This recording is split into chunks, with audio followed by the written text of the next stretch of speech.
Do you know that there is a global cultural festival held here in Karbala during the birth anniversary of Imam Hussein, peace be upon him? It's called Rabee al-SHAHADA.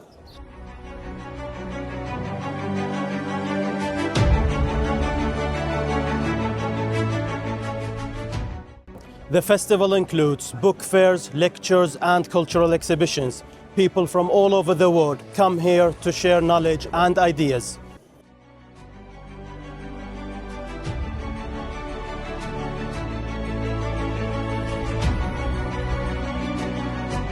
It's more than a celebration. It's a space for dialogue, inspiration, and values. Rabee al-SHAHADA shows how Karbala connects tradition with modern ideas.